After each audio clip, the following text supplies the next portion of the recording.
My name is Emma Lancaster, I'm 30 years old, and I never imagined that my decision to work in construction would ignite a family war, one that would change all of our lives forever. I come from a prestigious family. The Lancaster name has been synonymous with law for 3 generations. My father, Richard Lancaster, runs one of the most powerful and respected law firms in the city. My older brother Marcus followed in his footsteps, graduating with honors from the same university as our father. It was expected, no, assumed, that I would do the same. What do you mean you don't want to study law? My father's voice boomed through his elegant office the day I broke the news to him at 18. His dark mahogany desk, always an imposing presence, seemed even larger between us. It's our family tradition, he insisted, his expression unreadable, somewhere between disbelief and fury. I want to build things, Dad. To create with my own hands, to see tangible results. A builder? He removed his expensive glasses, pinching the bridge of his nose as if I had given him a headache. My child, a mere laborer? My mother, Catherine, ever the peacemaker, placed a hand on his arm. Maybe we should consider. No. My father's fist slammed onto the desk, rattling the crystal paperweight beside him. No child of mine is going to waste the Lancaster name working in construction.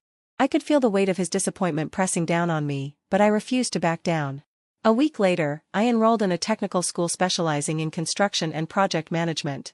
My father kept his word, he cut me off financially. I would have been completely alone if not for Grandma Eleanor. Unlike the rest of my family who prided themselves on degrees, prestige, and social connections, she valued hard work and authenticity. She had built her own fortune, not through law but through shrewd investments made with the inheritance my grandfather had left her.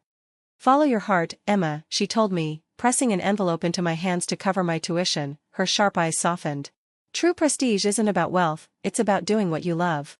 For years, I worked my way up from the bottom, starting as a laborer, learning every aspect of the trade. My hands grew calloused, my skin bronzed under the sun. I pushed through exhaustion, through doubt, through the whispered gossip at family gatherings. My father refused to speak to me at dinners, he treated me like a stranger. My brother Marcus followed his lead, always looking at me with a mix of pity and disappointment. You can still change your mind, my mother would whisper, desperate to mend the divide. Your father would forgive you if you went back to university. But I was forging my own path. By the time I was 28, I had founded my own construction company specializing in eco-friendly projects. We were small but gaining recognition. And my grandmother, she was proud. She would visit my construction sites in her elegant clothes, unbothered by the dust and noise. This, she would say, pointing at the steel beams rising toward the sky, is a real legacy. You're building the future. But 6 months ago, everything changed. Grandma Eleanor fell gravely ill, terminal cancer, the doctor said. She only had a few months left. Suddenly, my father and Marcus weren't ignoring her legacy, they were fighting over it. I overheard them one evening, their voices hushed but urgent in my father's study. We have to protect the family's assets, my father said. We can't let them fall into the wrong hands. They didn't mean outsiders, they meant me. But I wasn't thinking about inheritance. I was thinking about her. I moved into her mansion, setting up a hospital bed in her sunlit bedroom and hiring round-the-clock nurses. After work, I came straight to her bedside, still dressed in my construction clothes, dust clinging to my jeans, my boots tracking dirt onto the pristine floors. I like seeing you like this, she'd say, her voice weak but full of warmth. Honest, hardworking, covered in the dust of your achievements. Then one evening, she made an unusual request. Bring the notary tomorrow, she said, her frail hand reaching for mine, and make sure the whole family is there. I hesitated. Are you sure, Grandma? A knowing smile flickered across her lips. More than ever, my dear builder. The family meeting was tense. My father, my mother, my aunts, and my cousins had all gathered in Grandma Eleanor's elegant living room. The chandelier overhead cast a golden glow across the polished wooden floors, its light flickering against the glass cabinets filled with generations of family heirlooms. Seated near the grand fireplace, the notary, a serious man with a leather briefcase, adjusted his glasses as he waited for silence. Beside him, in a regal-looking armchair, my grandmother sat propped up on pillows, her frail hands resting on the silk coverlet draped over her lap. Before the notary could begin, my father cleared his throat and straightened his posture. I think we should first discuss the importance of preserving our family's prestige, he announced, his deep voice carrying a sense of authority as if he expected no objections. But before anyone could respond, Grandma Eleanor raised a thin, trembling hand. Silence. Her voice was weak but firm, cutting through the room like a blade. Despite her age and declining health, she commanded attention effortlessly. My father's lips pressed into a tight line, but he said nothing further. It's time for everyone to hear my decisions, she continued. The notary nodded and unlatched his briefcase, pulling out several neatly stacked documents. The rustling of paper was the only sound in the room. My father adjusted his expensive silk tie, his fingers smoothing the fabric with practiced precision. Across from him, my older brother Marcus smirked, exuding confidence as if he already knew how this would play out. Before I read my will, Grandma Eleanor began, her sharp eyes sweeping over the room, I want to explain my reasons. That's not necessary, Mother, my father interrupted, his tone overly measured. We all understand the importance of maintaining the family legacy. A soft chuckle escaped my grandmother's lips, though it held no warmth. Are you referring to the arrogance and snobbery you've been cultivating, Richard? A heavy silence fell over the room. My father paled slightly, his jaw tightening, but he said nothing. For years, my grandmother continued, her voice growing steadier, I've watched this family drift further and further from real values. You've become obsessed with titles, appearances, and what people will say. You turned your back on your own child just because she chose an honest profession. Tell me, do you have any idea what your father would have thought about that? Marcus, who had been lounging in his chair, straightened slightly. Grandfather was a respected judge, he began, but Grandma Eleanor cut him off with a sharp look. Your grandfather, she said with unmistakable pride, started as a carpenter. A ripple of surprise moved through the room. My father tensed, his expression darkening. You never told them that part of the story, did you, Richard? She pressed, her gaze unwavering. My father shifted uncomfortably in his seat as every eye in the room turned to him. He worked with his hands for years, she continued, her voice unwavering. He studied law at night, but during the day, he built furniture to pay for his education. He was proud of his work, of his calloused hands, of every drop of sweat he shed along the way. She exhaled as if summoning the last of her strength and then turned to the notary with a nod. Please proceed. The notary cleared his throat and adjusted his glasses. I, Eleanor Lancaster, in full possession of my mental faculties, declare the following. What followed hit our family like a bombshell. My grandmother had completely reorganized her fortune. The family mansion, a historic estate valued at several $1 million, would no longer be passed down, it was to be turned into an educational foundation for underprivileged youth seeking to learn skilled trades. A murmur spread through the room, my aunts exchanged scandalized whispers.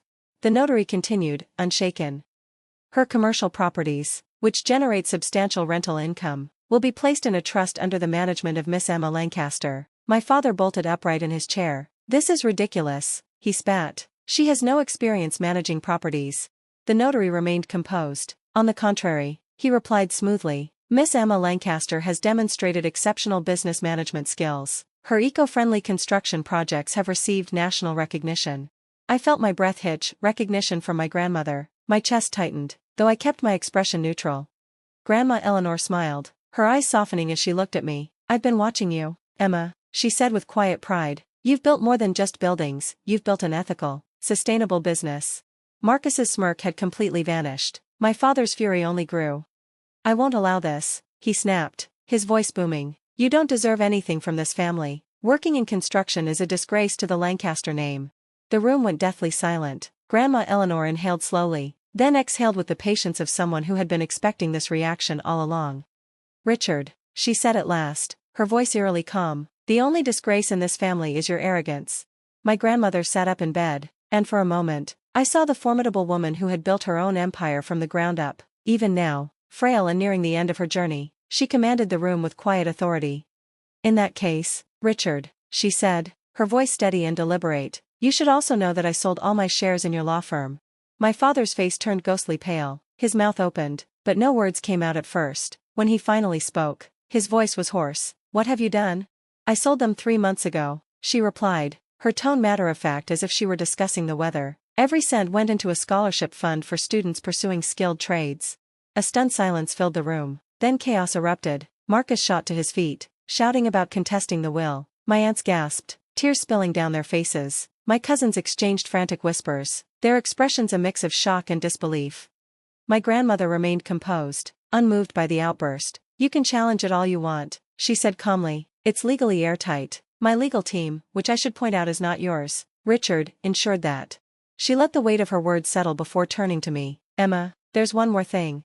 From beneath her pillow, she pulled out an envelope and placed it in my hands. This is my final project, she said, her gaze unwavering, and I want you to build it. I carefully opened the envelope and unfolded the documents inside. Blueprints, My breath caught as I scanned them, a massive complex featuring student housing, state-of-the-art workshops, and green spaces. I read the name printed at the top, the Emma Lancaster Foundation for Skilled Trades. My grandmother gave me a small, knowing smile. Your grandfather always dreamed of something like this, a place where young people could learn honorable professions regardless of their background, a place that values real work, not just prestige. Before I could respond, my father stepped forward, his anger simmering beneath the surface. You're destroying the family legacy, he spat. No, my grandmother countered, her voice unwavering, I'm restoring it. She straightened her posture as much as she could, her eyes sharp as they swept across the room. The true legacy of the Lancaster family isn't about titles or appearances, it's about hard work, integrity, and the pursuit of excellence, no matter the field.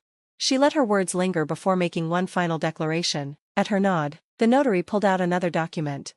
Any family member who wishes to receive their inheritance, he read aloud, must work for 1 full year in a skilled trade, construction, carpentry, electrical work, or any other hands-on profession of their choosing. The reaction was immediate. Marcus turned red with rage, sputtering in protest. My aunts erupted into frantic objections, their voices rising over one another. My cousins stared at each other as if they'd just been blindsided by an earthquake. This is humiliating, my father roared. No, my grandmother said gently but firmly, this is humility, and that is something this family has forgotten. For a long moment, no one spoke, no one dared. In the weeks that followed, as my grandmother's health declined, something remarkable began to happen, something I never expected, change.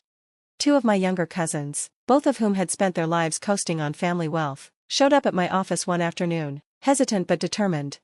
We were wondering, one of them started, avoiding my gaze, if you could help us find apprenticeships in construction.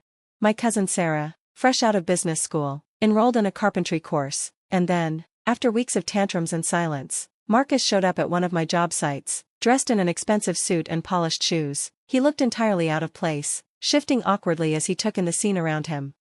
I don't know anything about construction, he admitted, rubbing the back of his neck, but could you teach me? My father was the last to break. The night before my grandmother passed away, I found him sitting by her bedside, his head bowed, his hands trembling. He looked smaller somehow, less the powerful attorney, more the son who had once admired his mother's strength. His voice was barely a whisper. Forgive me, Mum, he murmured. I was so obsessed with maintaining appearances that I lost sight of what really matters. She reached out, her frail fingers brushing against his hand. Then don't make the same mistake twice. The next morning, my grandmother, Emma Lancaster, passed away peacefully, holding my calloused hand in hers, but her legacy will live forever. A year later, the Emma Lancaster Foundation for Skilled Trades opened its doors. What started as my grandmother's final wish had now become a fully realized institution, state-of-the-art workshops, student housing, and classrooms filled with young people eager to learn real hands-on professions. It was more than a school. It was a second chance for so many who had been overlooked by a system that valued titles over skill. After completing his mandatory year of hands-on labor, my father didn't simply return to business as usual, he redefined his entire career. He had chosen carpentry for his trade, just like my grandfather once had, but instead of walking away from the legal world, he transformed his law firm's focus entirely. Lancaster and Associates was no longer a firm catering to corporate clients and high-net-worth individuals. Instead, it became a specialized legal practice dedicated to construction law. My father and his team now represented small construction firms, independent contractors, and skilled tradespeople, workers who built the very foundations of our cities but often found themselves exploited by large developers, caught in unfair contracts, or denied rightful payment for their labor. He and his firm fought for safer work conditions, defended workers against wage theft, and helped small businesses navigate the complex legal landscape of the construction industry. Instead of serving the powerful, he now stood up for those who actually built the world around us. Marcus remained at the firm, but his role gradually shifted. The foundation became his biggest client, the work he was most passionate about. At first, he saw it as just another obligation, a way to fulfill the conditions of the will and move on. But something changed over time. He started taking a real interest in what we were doing. He sat in on project meetings, walked through job sites, and even picked up a hammer himself. One day, after finishing his first renovation project, he admitted that the most fulfilling moment of his career wasn't winning a high-profile case in court but standing in front of a house he had helped restore, knowing a family would finally have a safe place to live. One afternoon, as we stood side by side watching the progress of a new training center for the foundation, he turned to me and said, "Your grandmother was right. There's nothing more noble than building something real, something that lasts." He wasn't just talking about structures. Today, the foundation is thriving. Every year, hundreds of young people walk through its doors, learning the skills that will shape their futures. Some go on to start their own businesses, others join companies that finally recognize the value of their work, and every single one of them carries forward the true legacy of the Lancaster family: not wealth, not status, but hard work, excellence, and dignity. As for me, I'm still building. Every project is a tribute to my grandmother and to her belief that the world doesn't need more people chasing empty prestige, it needs people willing to create, to fix, to build. A plaque at the entrance of the foundation reads, "True prestige isn't about what